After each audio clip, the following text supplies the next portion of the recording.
자, 오늘 김성훈 경호처 차장은 경찰 조사에 나오지 않았습니다. 3차 출석 통보까지 거부를 한 건데 자, 이렇게 되면 체포영장이 신청되는 건가요?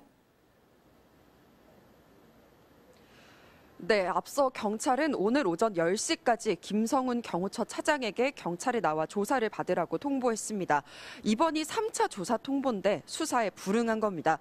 김성훈 경호처 차장은 경찰 조사를 거부하면서 엄중한 시기에 경호처장 직무대행으로 대통령 경호 업무와 관련해 한시도 자리를 비울 수 없다는 입장을 내놨습니다.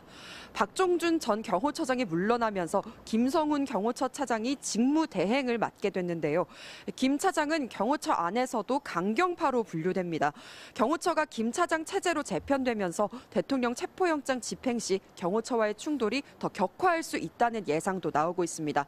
김 차장이 3차 출석 요구에도 응하지 않은 만큼 경찰이 체포영장을 신청해 강제 수사 수순에 돌입할 거란 관측이 나옵니다. 경찰은 앞서 경호처 수뇌부들이 경찰 조사에 응하지 않을 경우 체포영장을 신청해 경호처 지도부를 먼저 무력화한 뒤 관저에 진입하는 방안을 검토해 왔습니다. 경찰은 경호처 내 강경파로 분류되는 이진하 경비안전본부장도 오늘 오후 2시까지 경찰에 출석하라고 2차 소환을 통보했습니다. 지금까지 경찰청 국가수사본부에서 MBC 뉴스 송서영입니다. 박종준 경호처장은 윤석열 대통령 호위 무사를 자처했습니다. 대통령 체포영장 집행을 막아선 이틀 뒤 대국민 영상 메시지까지 직접 발표했습니다.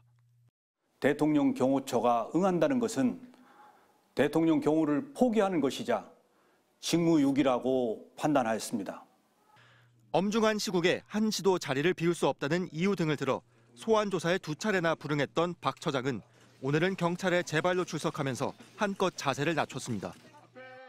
경찰이 신정인 제가 경찰의 소환을 거부하고 수사를 받지 않는다면 국민 누가 경찰의 수사를 받겠습니까? 박 전 처장은 개인적으론 조사에 응하는 모습을 보여 긴급 체포는 피하지 못하더라도 나중에 구속 수사까지는 필요 없다는 구실을 만들고 법정 선처까지 노린 거란 해석이 나옵니다. 동시에 자신의 체포를 명분 삼아 경찰이 관저로 들이닥치는 상황도 미리 막기 위한 노림수일 수도 있습니다. 박 전 처장이 오늘 소환 통보까지 거절하면 경찰은 박 전 처장에 대한 체포영장을 발부받아 관저에 진입한 뒤 경호처를 무력화할 거란 관측이 제기돼 왔기 때문입니다. 박 전 처장의 빈자리는 곧바로 경호차장이 이어받았습니다. 수장은 물러났지만 강경파로 분류되는 김성훈 경호처 차장과 이광우 경호본부장 등이 여전히 대통령 관저를 지키고 있습니다. 이들이 오히려 박 전 처장의 자진 출석을 명분 삼아 경호처 내부의 결속을 노리며 계속 시간 끌기에 나설 가능성도 있습니다. 하지만 경호처 내부에서 더 이상 버텨선 안 된다는 반발이 나오고 있는 걸로 알려진 가운데 수장마저 돌연 대오에서 이탈하면서 내부 동요와 저지선의 균열은 불가피해졌다는 분석도 나오고 있습니다. MBC 뉴스 손구민입니다. 서울과 인천, 경기도 등 수도권 광역수사단 경찰 책임자들이 오늘 오후 경찰청 국가수사본부에 모였습니다. 형사기동대장과 안보수사대장, 마약범죄 수사대장 등 지휘관들이 소집됐는데 비상계엄 특별수사단은 앞서 이들 경찰에 1000여 명에 달하는 수사관 지원을 공식 요청했습니다. 윤석열 대통령에 대한 체포영장 재집행을 위한 사실상 첫 번째 작전회의로 2시간가량 진행된 회의에선 우선 관저 진입로와 구조물 등에 대해 논의한 것으로 파악됐습니다.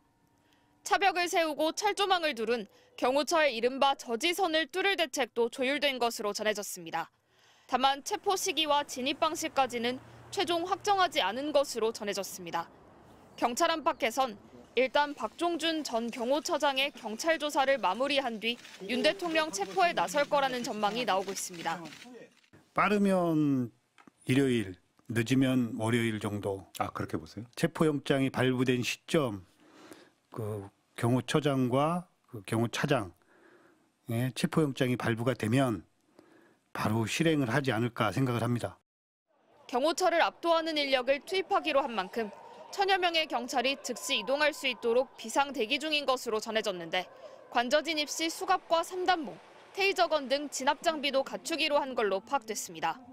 정문을 막은 경호처 버스를 끌어내기 위해 경찰 크레인 등 중장비를 투입하는 방안도 고려하고 있습니다. 경찰은 이와 함께 대통령실과 관저에 배치된 경찰 부대에 관련 법을 준수해 적법하게 근무하라는 지침을 내려보냈습니다. 타기관에서 별도 업무나 지원 협조 요청이 있는 경우 반드시 보고 후 지침에 따라 근무하라고 지시했는데 경호처가 체포 저지 지원을 요청해도 따르지 말 것을 공식화한 것으로 보입니다. MBC 뉴스 재은유입니다.